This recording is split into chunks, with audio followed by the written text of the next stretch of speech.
3, Winning the Lottery edition. Today's topics: winning ticket, winning choice, and winning message. And my panel today: politics staff writer for Roll Call, Shira Toeplitz, MSNBC contributor and Democratic strategist Crystal Ball, and Republican strategist who served in President George H.W. Bush's administration, Joe Watkins. Hi, everyone. Good to see you all. Hello. Good morning. Shira, I'll reach out to you first. Let's go to the winning choice. The Supreme Court could rule one of 3 ways concerning President Obama's Affordable Care Act. Let's go through the possible rulings for all of us. So scenario 1 would be the court strikes down the mandate but leaves the rest of the law intact. Scenario 2, the court strikes down the entire law. You got it right there. Then scenario 3, the court upholds the law in its current form. So let's go with scenario 1 with you, that it strikes down the mandate but leaves the rest of the law intact. Who wins, Shira?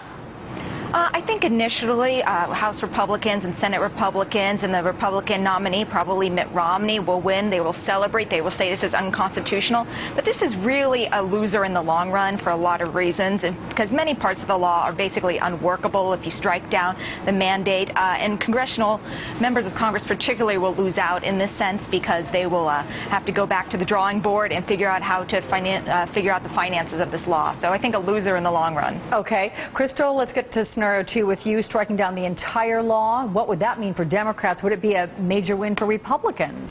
Well, I think it's complicated. I mean, some people have been arguing that this actually would be perversely good for Democrats because it would put the onus on Republicans to actually have a solution. They wouldn't be able to just rail against Obamacare. And I also think there is something to the idea that you don't know what you got until it's gone. I think people would start realizing some of the things that they have been getting and would get when this law went fully into effect.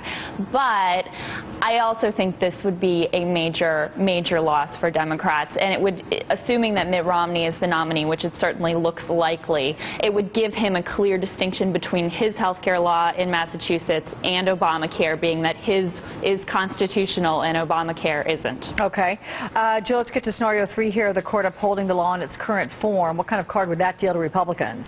Well, it's not so much what it does to Republicans as what it does to Americans. And Republicans want to make sure that Americans are dealt with fairly on the issue of health care. We want to make sure that everybody has a chance to get health care coverage, but it's how you do it that really matters. And we just don't think it makes sense to have a mandate that makes people lawbreakers if they don't have it. For all those poor people who can't afford health care, to make them suddenly lawbreakers is a bad thing, we think. But and Joe, it was a conservative idea. It came from the Heritage Foundation. What's your alternative? No, I mean, that's the question. We've talked about health savings accounts, of course, giving people more choice in terms of how they do their health care, giving them a chance to save for health care, giving them a bigger hand as opposed to government a bigger hand in health care.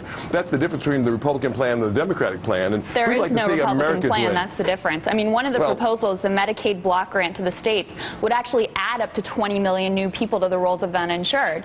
So I think that's why this is complicated. If the health care law goes down, it matters a lot to the 50 million people in this country who have no health care insurance. Well, it does matter a lot to them. We don't want them to become lawbreakers, first of all. We don't think that's fair. Well, we don't. They'll be breaking the law if they don't have it. And then what we don't want to create more government to get it done. I mean, creating new agencies adds a huge burden. Then why did the Heritage Foundation propose this in the 90s?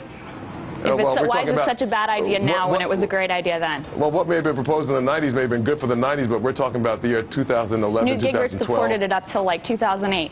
I mean, this is a very recent, this is the conservative alternative. That's why Republicans haven't been able to come up with anything else, because this was the conservative idea. Well, we just don't want to make Americans lawbreakers. We want to see Americans have a...